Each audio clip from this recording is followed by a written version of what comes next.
in there. You really frightened me.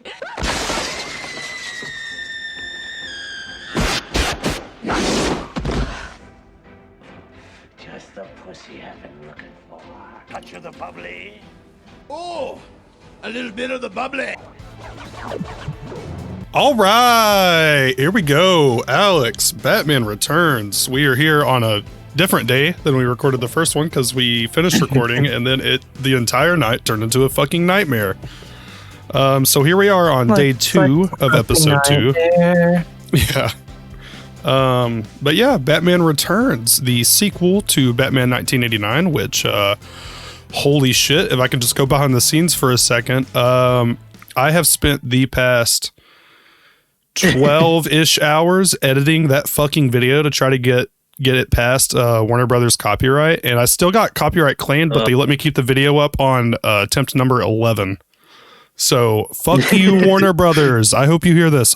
Fuck you. But it's up there now. If you're listening to this and you somehow haven't seen part one of episode 2, which is our review of Batman 1989, is on YouTube, and it should be up on all your podcast streaming platforms. Yep. Life kind of fell apart when we were trying to get ready for this one. Yeah, truth be told, I couldn't find my notes for it. I still have not figured out where I saved them onto my computer. But to mitigate that, I did watch the movie again for the second time this week. You rewatched it today, and I rewatched it last night while I was editing. So it is a little fresher in our minds, but we'll talk about it's very forgettable. We'll talk about how fresh it actually is. Yeah. But yeah, so I don't know. Take us through it. Jump us in. Tell us a little bit of the background, and we can tear it apart. Batman Returns had a nationwide release on June 19th, 1992. It was directed by Tim Burton, produced by Denise Denovi. Excuse me if I butchered that. And Tim Burton. It was distributed by those bastards at Warner Brothers. And it also has a runtime of 126 minutes, mirroring the original Batman 1989. It had a budget of $65 to $80 million, which is significantly larger than the first, but with a smaller box office of $266.89 million. Batman Returns stars Michael Keaton once again as Bruce Wayne / Batman, Danny DeVito as Oswald Cobblepot / the Penguin, the great Michelle Pfeiffer as Selena Kyle / Catwoman, Christopher Walken as original for this movie Max Schreck, and his son Chip Schreck, who is played by Andrew Bryanarski. Alex, does that name ring a bell for you at all? No, I'm glad you brought him up. I'm going to let you finish, but I was going to talk about him later for a different reason. So who is Brian R Aronofsky? Andrew Bryanarski, I believe is how you pronounce it. I, as you know, and as we will eventually get into, I'm a big horror nerd. I have horror movie tattoos. That's my movie genre of choice. I saw this name when I was going through the cast list earlier, like right before we started recording. And I saw his name and I was like, man, that looks very familiar. So I clicked on his name and went to his IMDb. This guy played Leatherface in the 2003 Texas Chainsaw Massacre remake. What the fuck? That's fucking random. Yeah. Okay. So, cool, Max Schreck's son in this movie in about a decade would go on to play Leatherface in the Texas Chainsaw Massacre remake. What the fuck? Now we know that he's been in at least 2 horror movies, because this is definitely a horror movie. Yeah. Yeah. So I want to start with Christopher Walken. Okay. I don't understand what he was supposed to be doing. Yeah. So I've watched this movie several times now, and so the plot, part of it revolves around this power plant that he wants to make, even though there's a surplus of power, and somehow by using this power plant, he will get control of all the power in Gotham. Yeah. And I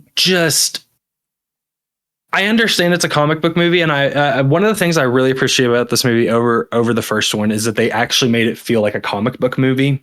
And we'll get into more why of that in a minute, but so I understand the point of like having like the crazy villain who just does crazy shit, but he's also like this like really intelligent businessman. And so I just wasn't really sure what his whole plan was from the beginning of actually making this work. And like at one point, whenever him and Penguin first meet, Penguin brings up that Max Schreck, Christopher Walken's character, owns 50% of the fire escapes in Gotham. And I was like, Yeah. What is he gonna like? Is he gonna have like a toll booth at the fire escape? Like when you're trying to get down, it's gonna be like $1. Yeah, he's gonna hold all the fire escapes in Gotham City hostage. Yeah, I don't know. I heard that line too, and I was like, "What the fuck does that have to do with anything?" Whoa. Yeah, why are you mentioning that? It just confuses the hell out of me. Yeah. So while we're on the subject of Max Schreck, a name that was mentioned in our review for the first Batman was brought back up in the casting for Max Schreck as David Bowie once again was asked to play a villain in a Batman movie, and he turned it down, and Christopher Walken took his place. Yeah, and not only was David Bowie considered, but I did see that. Oh, let me find it again. Who is the Italian guy we talked about that got considered for Joker? Ray Liotta. Ray Liotta was also considered for Max Schreck. Really? I didn't see. I saw David Bowie. I didn't see the Ray Liotta one. Yeah. And yeah, Ray Liotta was someone that was rumored. And honestly, the role that Schreck is fulfilling was really meant to be the Two-Face role if Billy D. Williams had not left. Correct. Because I think what would have ended up happening with this is we would have seen at the end something happen to him leading to him being Two-Face. But I still think they would have ended up casting Tommy Lee Jones as Two-Face. So yeah, Max Schreck kind of filled that void. But in all honesty, to play off of the roles that were almost in this movie and were taken out, we almost had Robin in this movie, rather than getting him in, the next movie and then in Batman and Robin. But the casting for Robin, and it went so far as this guy ended up going, for wardrobe, everything. Like he was about to be in the movie. Marlon Wayans was casted as Robin for this movie. Really? Yes. And it went so far as apparently the toys that were made for this movie, the McDonald's Happy Meal stuff, which there's a lot more to say about McDonald's in this movie. But it went so far as them actually originally making Black Robin action figures. And then, I guess they got scrapped and they still did the Robin figures, but it was a white Robin. But yeah, Marlon Wayans originally casted in the role of Robin. And then it just got completely scrapped. And I think that was a Tim Burton move. I kind of hate that. I really would have liked to see Marlon Wayans as Robin. He would have been the right age around that time to do it. And I like Marlon Wayans. I think he's actually a really good actor. He's known more for the comedy stuff.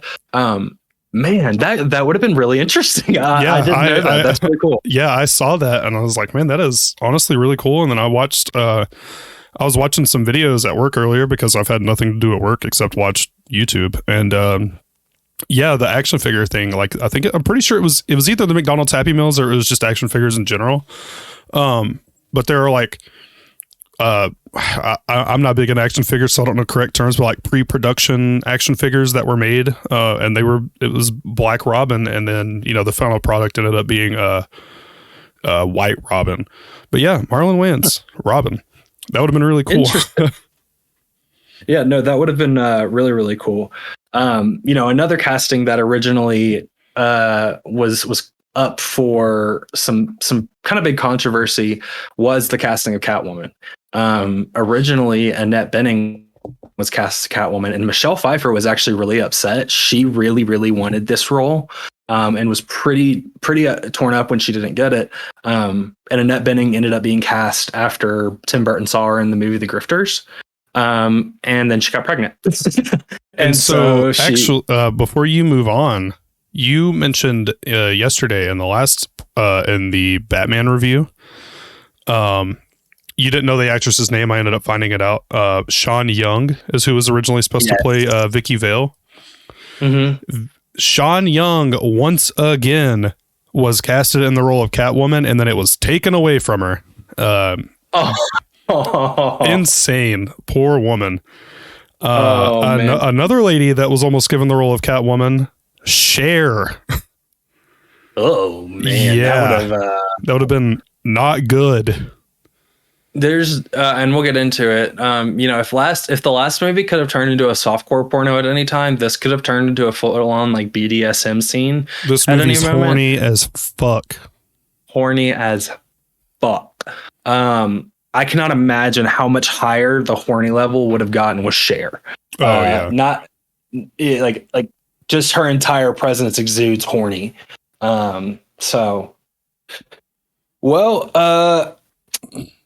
Good. I'm glad Michelle Pfeiffer got picked, because out of every Catwoman we have had, Michelle Pfeiffer is my Catwoman. 100% agree. You don't like Halle Berry? So I'm glad you said that. I wanted to ask you on the podcast right now, should we throw in a bonus review of the Catwoman movies? Oh God. Fuck, dude. Consider it. Just think on it. But I think we should talk about it. We should maybe throw one in there. Not a Halle Berry Catwoman fan. Also not really. I mean, Anne Hathaway was fine, but again, when we get to that trilogy, I'm going to talk about it more then. But you have to kind of set those movies apart from every other Batman movie in a way, right? Because those movies just go beyond a superhero movie. But yeah, Michelle Pfeiffer is my Catwoman. Michelle Pfeiffer forever. And she actually took some pretty big, she did kickboxing lessons and took lessons to learn how to do the whip correctly. So she took this really seriously. She worked her ass off on this role. She did. Even in the suit, like apparently the suit was just like really tight and was like suffocating her. So she couldn't like do long takes of her lines, or she would run out of breath and like couldn't breathe. So that is just fucking like, and I hate hearing shit like that, like shit about, her suit and the stuff with the Batman suit. Cause I honestly, I don't like these movies very much. But the costume design in these movies, it's just fantastic. Like it looks so good, but I hate hearing how like uncomfortable, fucked and uncomfortable that those costumes actually were, because they do look really cool. Yeah, no, they look great. But you hear both her and Michael Keaton talk about how uncomfortable the costumes are. Right. Which I want to use that as a little segue to talk about Michael Keaton in this movie. Felt like kind of two different Bruce Waynes. And I can't decide whether that was because he grew up and got older and this is the progression of Bruce Wayne, or if this was Keaton maybe phoning it in a little bit. Well, that wouldn't surprise me, because Keaton did not want to come back to do this movie. In fact, they had to pay him $10 million to do this movie. So I could definitely see the notion of him phoning it in, because he didn't want to be there in the first place and he had to be persuaded to do so. As did Tim Burton. Tim Burton did not want to do this movie. And I think in Warner Brothers, in order to get him back, gave him full creative control, which was the downfall of Batman Returns, is that exact thing. The tone of this movie is, and like I said on the last one, I like dark movies, but not in the way that Tim Burton does it. It just feels very it feels goofy the way it's very dark and nihilistic and almost in like a pretentious way. I just don't fucking like Tim Burton is the end of it. Yeah. I don't know where more to go with that. No, I can, and like I said, during the last review, I can totally get that. I think the biggest problem with this movie is they didn't go far enough. I this when I said this is a horror movie, like I mean it. Like there's people getting their faces bitten off. There's people using decapitated hands to do things. There's blood. We see Michelle Pfeiffer cut people's faces up. And it was given a PG-13 rating. And if you actually read about it, you know, from the context of the time and people watched it, a lot of people kind of felt the same way, where it was like, this was almost too far for PG-13, especially when you get into how sexual it is. Especially when you get into more of the scenes with Penguin, who we'll talk about Penguin and Danny DeVito in a second. You almost could have just pushed this a little bit farther and made it an R-rated movie, and I think it would have made it better. You know, I will say I like this movie. I do. I think it's fun. Like I said in the last review, I do enjoy the aesthetic and the city that Tim Burton has created for Gotham.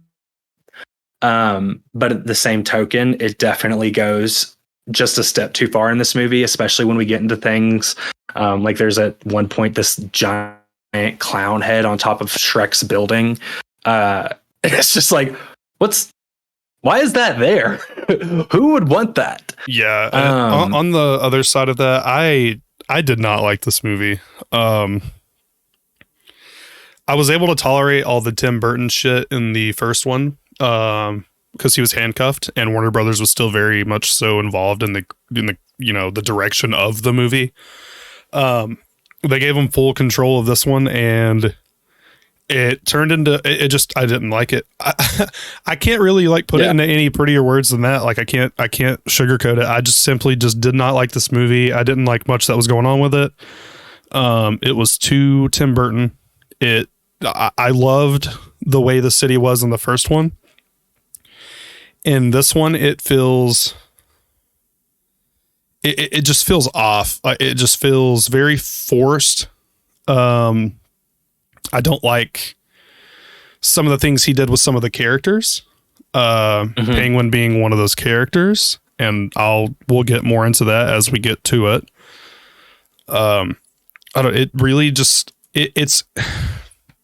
I said in the last one that it was a Tim Burton movie and not a Batman movie, but this movie truly is a Tim Burton movie, not a Batman movie. This is a Tim Burton movie with Batman characters. Yes, and I think what comes down to anyone's enjoyment of this movie is, do you like Tim Burton? Or do you enjoy other things that Tim Burton has done? If you do, then you'll probably like this movie. If not, then you're going to hate it. And I truly don't think that in either opinion is wrong in this case. So I think that is a good segue to get into the Penguin and Oswald Cobblepot, Danny DeVito. Before we say anything else about whether we liked the portrayal or not, I think it has to be said that Danny DeVito understood the assignment.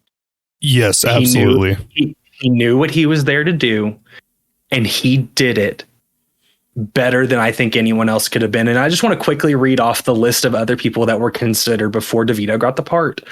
Dustin Hoffman, Marlon Brando, John Candy, Bob Hoskins, Ralph Waite, Dean Martin, Dudley Moore, Alan Rickman, John Goodman, Phil Collins, Charles Grodin, Christopher Lee, Joe Pesci, Ray Liotta again, Gabriel Byrne, Alex Rocco, and Christopher Lloyd. I would have loved, in a traditional Penguin sense, Marlon Brando would have been great. In the sense of how they did Penguin in this movie, Joe Pesci would have been decent, not nearly as good as Danny DeVito, though. No, none of them would have done as well as DeVito. That being said, the reason I felt like they didn't take this movie far enough was because they took this character as far as you fucking could. Yep. And from the moment he is on screen, he is disgusting. Like, he's got black goo coming out of his mouth. He's eating raw fish. At one point, he literally bites a man's nose off. I mean, he is fucking disgusting. And then we get into the part where he starts seeing women for the first time in his life and is so violently sexual. That was one of the things that ruined at least those parts of the movies for me. Like, this was a horny ass movie. He was really just unsettling. Yeah. And that's another thing that with Tim Burton that I don't like is he always goes very over the top with these like outcast characters that he puts in his movies. One of those movies, for example, being Edward Scissorhands, which when I was watching this movie, Batman Returns, there's a lot of comparisons to make with this incarnation of Penguin and Edward Scissorhands. Yep. They are very similar in a lot of ways, down to the hand deformations and just the way that they interact with other people in a normal society, the way they are eventually accepted by that society and then thrown right back out. Penguin was just Edward Scissorhands to me, and I don't fucking like. I don't like that shit. That's just personally, that's just not what I like. No, and that's fair. I think that is a completely fair, a fair assessment. And yeah, I overall, again, I like most Tim Burton movies, so I like this movie. I like this movie as a Tim Burton movie. I hate this movie as a Batman movie. Right. Yeah.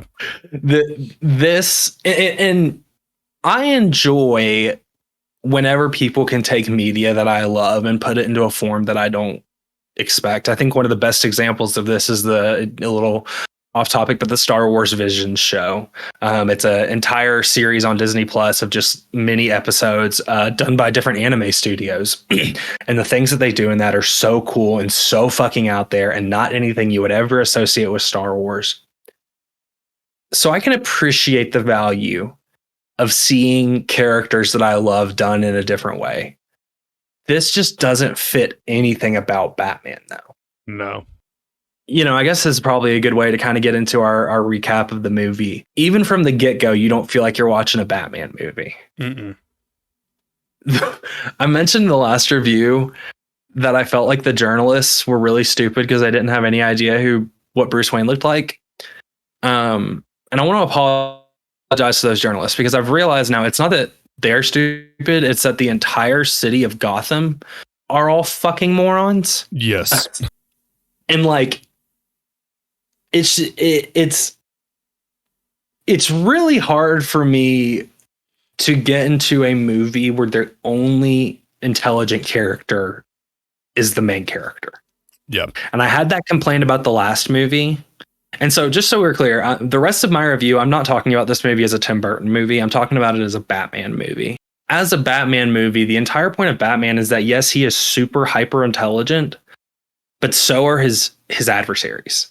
So are the people that he goes up against. The Joker, to an extent, but Penguin and Max Schreck are not good bad guys. No.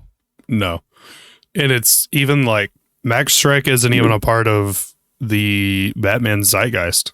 That is a Tim Burton creation. So I don't know. And that's my thing is, I have in my notes, this movie is using Christopher Walken as the cheat code for me automatically loving this movie. That did not happen. I did not love this movie. But I did, for what it was, I did enjoy Christopher Walken's performance. I fucking love Christopher Walken. And honestly, without him in this movie, I don't think I would have finished it. Honestly. That's fair. Between him and Michelle Pfeiffer, like they were the only two people that were holding this movie together. I didn't even like Michael Keaton's performance in this movie. And like you said, he dialed it in. I don't know. A lot of shit about this movie just seems like it was a bad idea when your star and your director did not want to be a part of it, and you have to coax them and persuade them to be in it. You probably just shouldn't do it, or you should just recast. Yeah, I completely agree. If you can't get if your director and your star don't have a desire to come back, then you probably just need to go back to the drawing board. Yep. And of course, it's not like going back to the drawing board ends up with something much better. In all honesty, this is definitely a dark period for Batman, and I think it again, this was still a relatively successful movie. They did not make nearly as much money off of it as they did with the previous movies. That's for sure. No. And that's tough. But with that being said, I think the only way to keep picking apart this movie is just to get into it. Batman Returns. What was our year we're looking for here? 1992. 1992. Yep. Year before I was born. And also, this is a Christmas movie. That needs to be noted. It is, yes. But okay, so let me talk about that for a second. It is a Christmas movie. It is an anti-Christmas movie.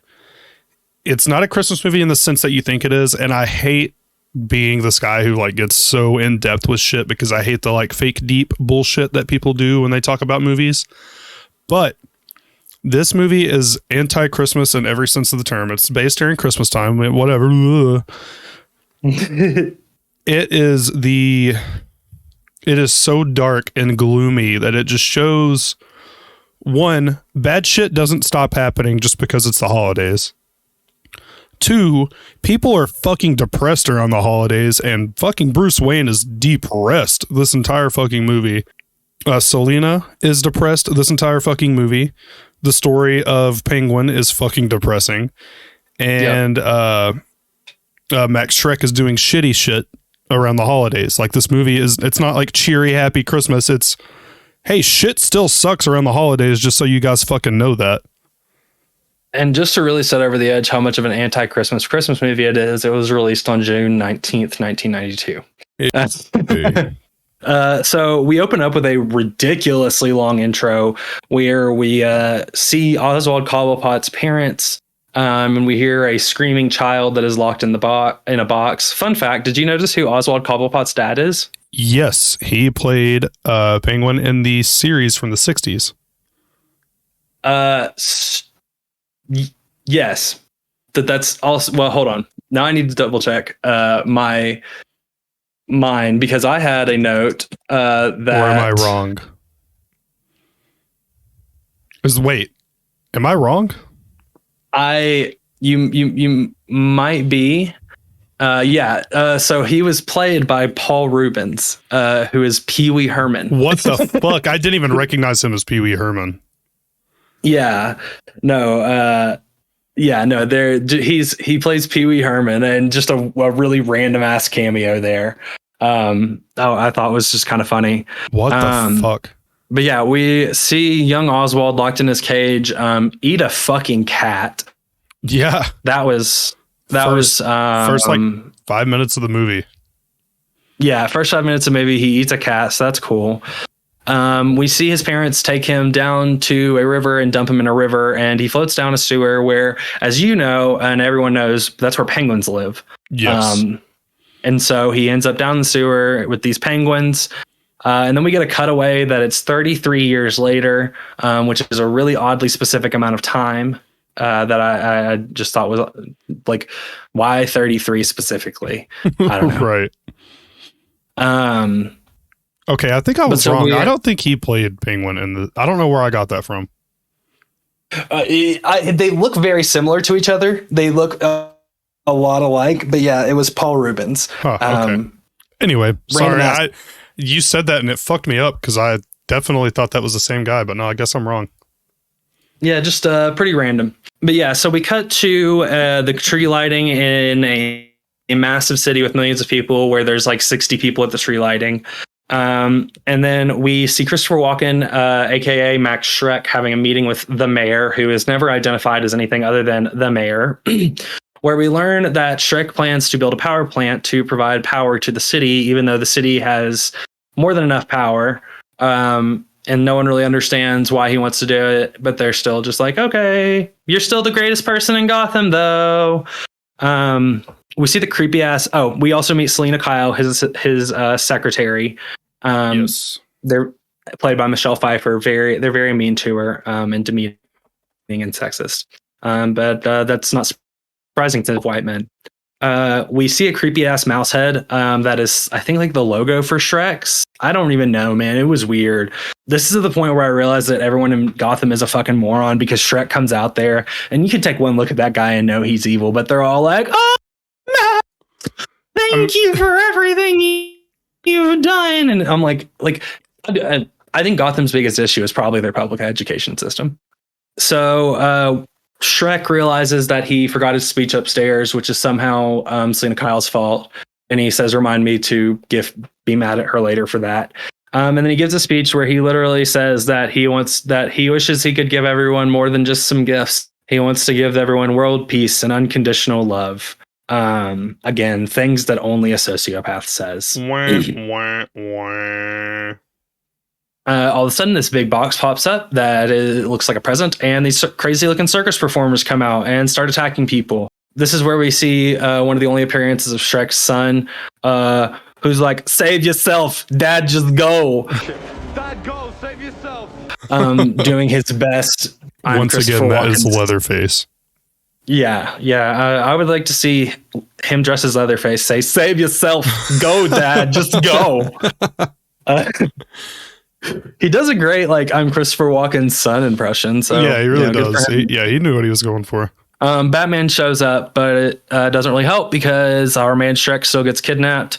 He gets taken down to go meet with the Penguin, where the Penguin blackmails him, and he's like, hey, you're dumping all this toxic shit into the river, and I also know that you own half of the fire escapes in Gotham.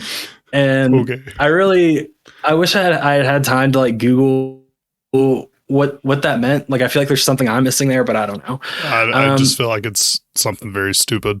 I don't know. Evil guy owns fire escapes. Probably. And we do find out that Penguin murdered Max Shrek's business partner, which he pulls out his decapitated hand. See, I got from that Max killed him and dumped his body, and then Penguin found him. That's how I took that. Maybe that's what he meant then. Yeah, no, you're probably right. No, that would make more sense.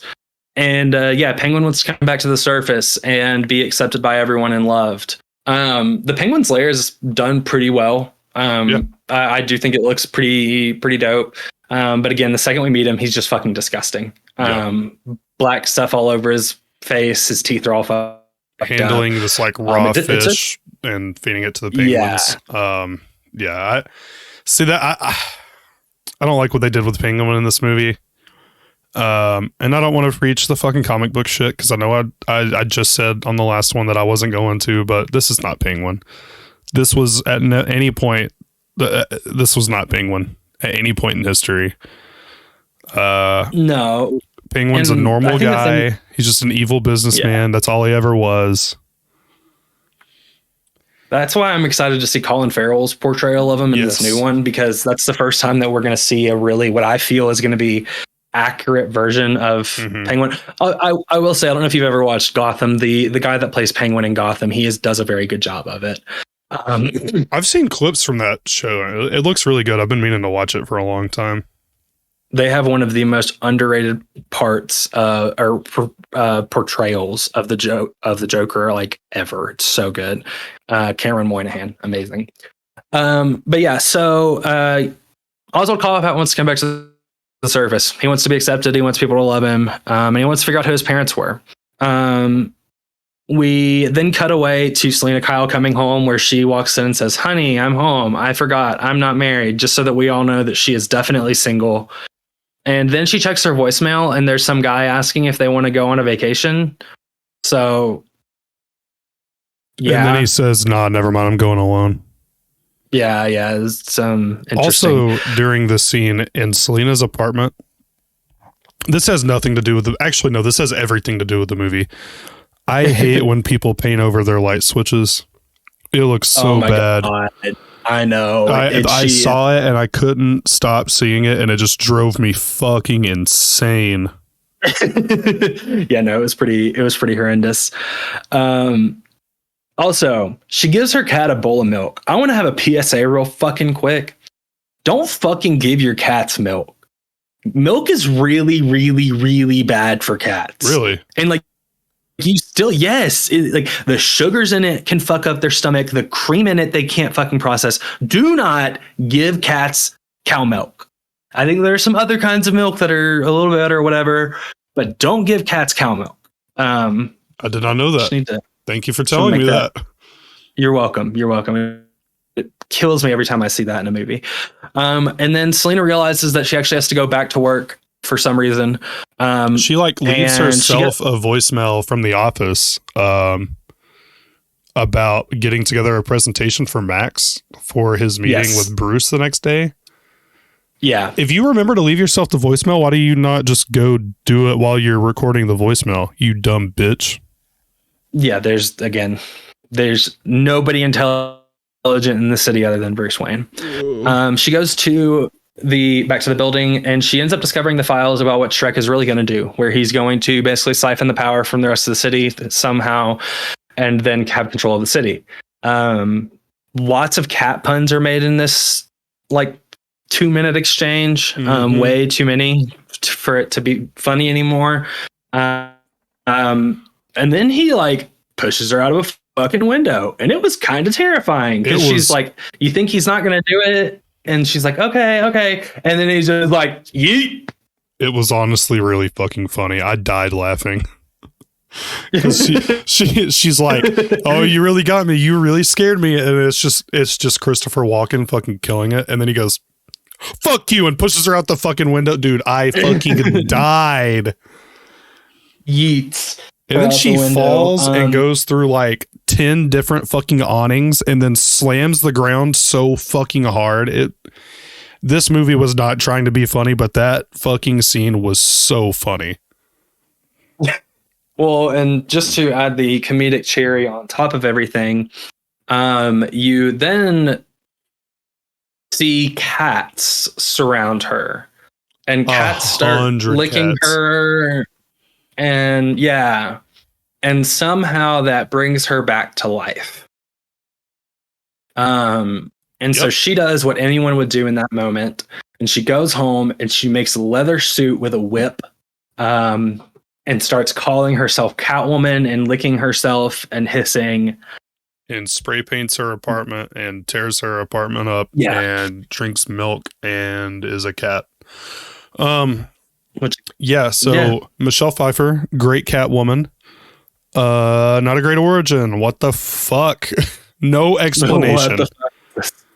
No, you never get any kind of explanation as to how this has worked, like how these cats have brought her to life. But so we cut to a scene where we're at a press conference in front of the Capitol building there in Gotham.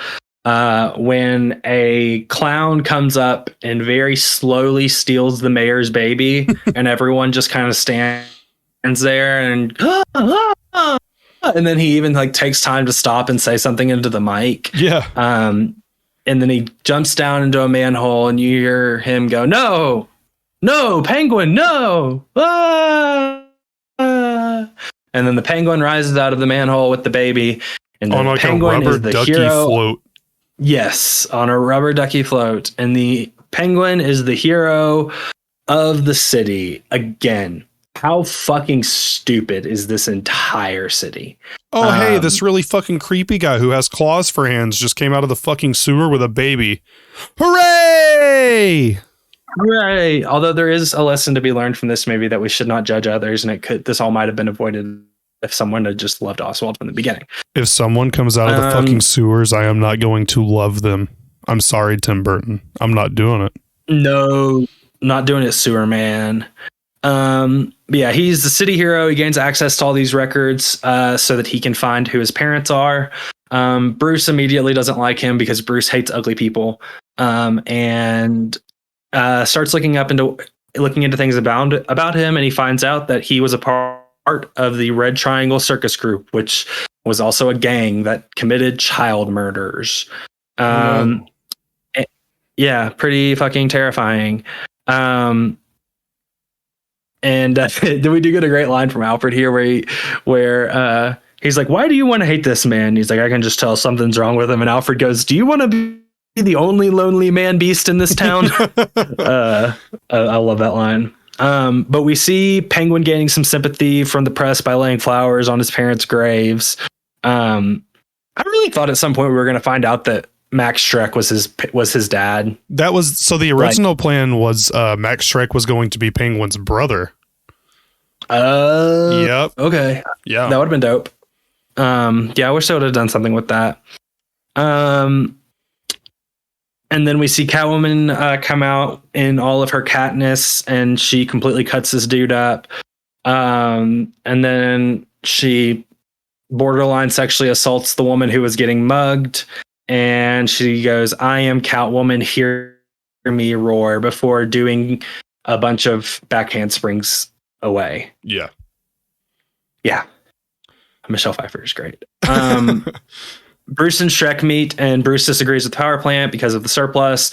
The mayor and Bruce agree on this, and the Shrek is basically tells him, like, "I'm going to get the mayor taken out, da da da da da." And then he's like, "You think you can go 15 rounds with Muhammad Shrek?" Just a fantastic line there. Selena Kyle and Bruce do meet during that and flirt. Shrek is pissed that Selena is alive. Shrek then tells the Penguin that he wants him to run for mayor, and they have him, like, a team to make him over. During this, he literally feeds a fish to Penguin. That was unsettling. So the team is there to try to make him over, and that's just not going to fucking happen. And he ends up biting off the face of one of them after they make some pretty mean jokes to him. Like, yeah, dude, the guy was literally like, "Ha, you're ugly," and so like, Penguin just bites his fucking nose off. He's like, "Not a lot of reflective surfaces down there, is there, buddy?" Yeah, and then he doesn't have a nose. Yeah, so I can't even blame Penguin for that one, in all honesty. This is the point where I really was like, okay, this is a fucking horror movie, and they really should have just upped it. Like, they should have just had him, like, completely, like, rip the dude's throat out or something. Just completely fucking go for it. Like, they really should have just gone for it. And then Penguin tells Christopher Walken that he wants to start global cooling, which I think was the first time that I realized that this movie and the next movie had the exact same plot. Or sorry, this movie and Batman Forever have the exact same plot. Batman and Robin have the exact same plot. Also, fun fact, in Christopher Walken / Max Shrek's little like cigar area, you can see a bunch of pictures there. One of the people that he is pictured with is Arnold Schwarzenegger. Nice. Yeah. So whether they knew that was going to happen in the future or not, I did think that was actually really cool that they had that. That is honestly pretty cool. I doubt that was done on purpose. That is very cool. No pun intended. No pun intended. Oh, dude, you just wait till we get to that movie. Oh, it's going to be so bad. Have so many great quotes. Prerequisite. I fucking love that movie. Oh, same. It's absolutely the worst movie ever, but we'll get there. So in order to get a recall election started, the Red Circle gang or whatever just starts causing massive chaos. They blow buildings up. There's a dog with a grenade. And yeah, they show that the mayor is unfit for office and that he should be kicked out. We do finally see Oswald and the Batmeet. They reveal the mayoral plan. And then Selena shows up and Batman and Catwoman fight. I do have a question. Did she learn Kung Fu from the cats? Yes. All cats know martial arts. Okay. I wasn't sure if that was still canon or not. So that's good to know. Yeah. All dogs go to heaven and all cats know mixed martial arts. All dogs go to heaven and all cats know anime. Oh, man. And she's like, "I want to meet the man behind the bat so that I can find the woman behind the cat." And then she grabs his cock and balls. Yeah, and then she's like, "There's the man." Straight up grabs this man's cock. And I'm not even fucking joking. She grabs the man's cock and balls. Yeah. It's what? It's pretty fucked up. And then he basically pushes her into a truck filled with cat litter. Because, I know my city has trucks filled with cat litter driving everywhere. Yeah. I see it all the time. It's crazy. Like, this is almost as bad as whenever they brought out the truck full of hay for Rikishi at Armageddon 2000. Oh my God. Yeah. Yeah, they're bringing out that truck. They're everybody's like, "Huh, I wonder what that's for. Bet it has nothing to do with the big fat guy about to get chokeslammed off the top of the fucking Hell in a Cell. Convenience. We then see Selena and Catwoman and Penguin meet. He is super fucking sexual to her. It's really uncomfortable. He literally says, "Ooh, there's the pussy I was looking for." Just the pussy I've been looking for. What? Mhm. What? Yep. This is a PG-13 movie. Holy fuck. Yeah, and so they decide to launch a plan to frame Batman as a villain and turn all of Gotham against him because they hate Batman. We then cut to the night of the ceremonial Christmas tree lighting. We see the Ice Princess is there. The Ice Princess is basically like Miss Gotham, essentially. And all she has to do is push the button to light the tree. And we also see that Selena Kyle and Bruce are having dinner during this. They're at his mansion. When they see that the Ice Princess has been kidnapped, and they both are like, "Oh, I've got to go do a thing. I got to wash my hair." And so Batman goes looking for the woman, finds her alive, and she's on top of this building. Looks like she's probably close to being like falling off and dying. And then Catwoman shows up and takes the girl, drags her over to the edge of the building. We then see bats fly around that have been released by the Penguin, trying to cause the girl to lose her balance and fall, but also making people think that the Batman is the one that is causing this. He's doing this because there's bats. So, and we all know Batman controls bats. And she falls, and she ends up landing on the Christmas tree, lighting it up, and all the bats come flying out of these branches. Batman tries to leave. But Penguin was ahead of him and actually put in like an arcade controller type thing in there to control the car. And Batman is helpless as he flies through the streets and then removes the device just in time before anyone dies. This was one of the better done parts of it. Yes, I would say. Yes, and this was one of the best like special effects wise that we saw. Yeah, it was a very creative scene. This might be like, God, I hate to say it, but this might be my favorite scene of the whole movie. It's probably mine, in all honesty. I really do enjoy this scene. I just enjoy the way that it builds up, the way that they do it. So yeah, no, this is probably my favorite scene of the whole movie. I give it shit for the bat thing, but it really does. It looks cool. This is also where we get Chris Jericho as the Penguin. Penguin looks at Catwoman and goes, "Touch of the bubbly," and I paused it and I said, "Now hold on." Excuse me. A little bit of the bubbly. Oh, a little bit of the bubbly. I had to put that in the intro. It caught me so off guard because it was at this point, like I saw that scene and then we get to the Catwoman Penguin thing and I was like, "Fuck, I'm gonna get bored again." And then I heard "Touch of the bubbly" and I went, "No, hold on." The bubbly. But yeah, that might be my favorite specific part of this movie, only because I'm a fucking nerd. It's pretty up there. I didn't even catch it, but I'm glad to see Chris Jericho was still making appearances and shit in '92. So then we see Catwoman and Penguin back at their lair. Penguin is trying to fuck her, and she's like, "Please get away from me." Yeah. Then he hooks her on one of the umbrellas, which becomes a propeller, and then he takes her up into the city and drops her through a greenhouse roof, which she somehow survives again because she's a cat and she has 9 lives. So I guess, I guess that makes sense. Come on, man! They were very clear when they explained that earlier in the movie with her origin story. Mm-hmm. We then go to a press conference where the Penguin is, beating down on the mayor, saying we need to get him out, and he wants to run for mayor. And we think that we're finally going to see the end of Batman, and we're going to see the Penguin prevail when Bruce and Alfred show up with recordings of Penguin's like super anti-Gotham rant that he went on.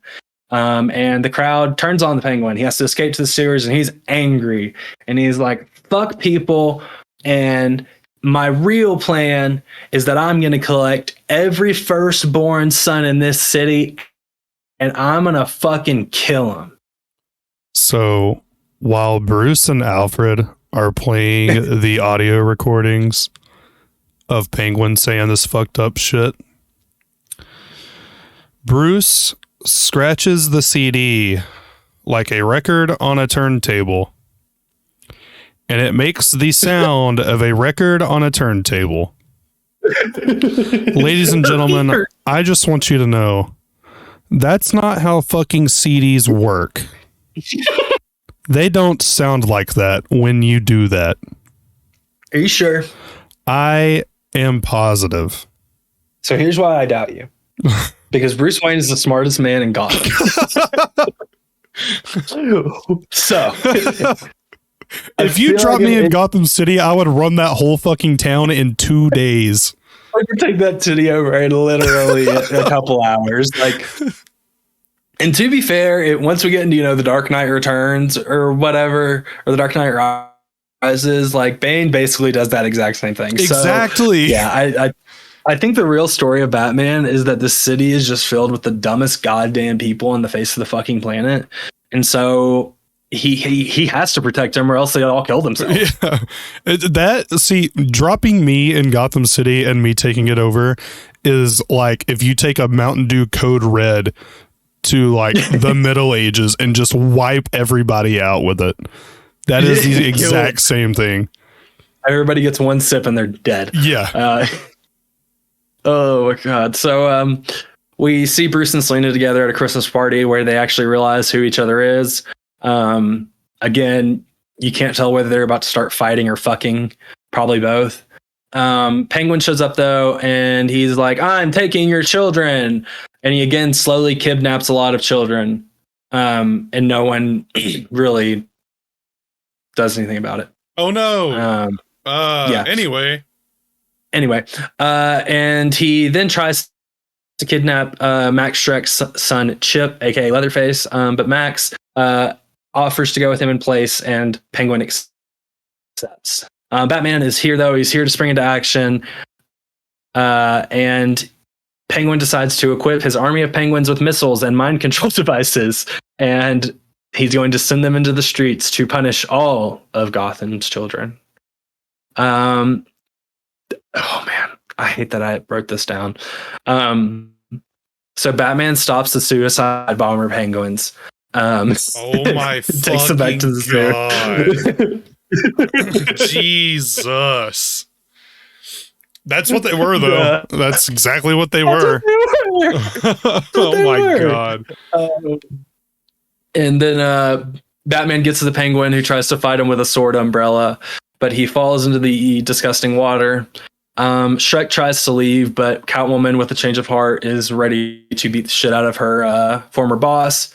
Batman tries to be like, hey, no, let him live. And she's like, nah. Or sorry, Max is like, nah, and shoots Selena like a shit ton. And that takes away basically all of her remaining lives. And then she electrocutes him with a live power line and a taser, which was pretty fucking dope. It honestly was really big explosion. Cool. And that was originally, going back to Max Shrek's supposed to have been Harvey Dent. That was supposed to be the reveal of Two-Face in this movie. There's just so much cool shit that could have happened in this movie that just makes it so much fucking worse. Yep. That actually really upsets me. But yeah, when the explosion occurs, Catwoman disappears. Penguin comes up from the water. He's obviously dying. But before he can get to his umbrella and kill Batman, he finally collapses and dies. And the penguins take him into the water with one of the worst funeral scenes I've ever seen. Yep. And then a while later, Bruce is being driven around by Alfred. He thinks he sees Catwoman, but it's not her. He just finds a little gray cat, and he returns the car with the cat. They say Merry Christmas, and the bat signal appears overhead, and we see Selena pop up, and we know that she still has one remaining life. And we don't know what she does with that one remaining life because we never see her again. Yeah. So yeah, the end of that is Batman Returns. The end of that movie was supposed to, again, another fucking thing from this movie that got shit on and never happened and makes it worse. That was supposed to set up a Catwoman spinoff movie starring Michelle Pfeiffer. And as mentioned earlier, we didn't get that Catwoman movie until 2004 with Halle Berry. I'm telling you, man, like just a quick 20-minute episode. We don't even have to talk about the actual what we don't have to do a synopsis. We can just talk about everything they did wrong. Fuck it. Yeah, let's do it. Fuck it. Yes. So yeah, honestly, the ending of this movie was kind of sad with Bruce taking the cat. He was very sad at the assumed death of Selena. So I kind of did like the end of this movie. But with that said, I did not like this movie. Yeah, no, that's fair. Again, if I viewed this as a Tim Burton movie, I love it because it's funny, it's ridiculous, it takes characters that I know and does something different with them. Viewing this in the context of a Batman movie, though, no. There's just literally like nothing it does right. And one of the things that I love is bat gadgets. We got like none in this movie. And I think that honestly, we got the grapple in the first one and nothing in this one. And honestly, I think when you get down into it about what makes what is wrong with at least these first two movies is that Bruce does not feel like the main character in either of these movies. No, like honestly, Shrek felt like the main character of this movie. Yep. And so it's really hard to build a Batman or a character at all that I'm supposed to be like deeply caring about when he's not even the main focus. Like we don't even really see Bruce until like 15 minutes into the movie. Yeah. And we also don't get a lot of Batman. Like when we get Bruce, it's Bruce most of the time. We only get Batman for probably like 5% of both of these movies. Yeah, it's a and very, when your very movie is named Batman, I don't really want to see Bruce Wayne for the majority of that. Yeah. No, that's yeah, I completely agree. But with that being said, what's your rating? I gave this a 4 out of 10. I originally had it lower at like a 3. But I feel that's too low. This movie wasn't like terrible. It was just very boring. And the story and the plot were all over the place and it didn't really feel like it was very streamlined. Same issue with the last movie. It never really gave me a reason to get interested in it. And I found myself losing interest in it a lot and, picking my phone up or doing this or doing that.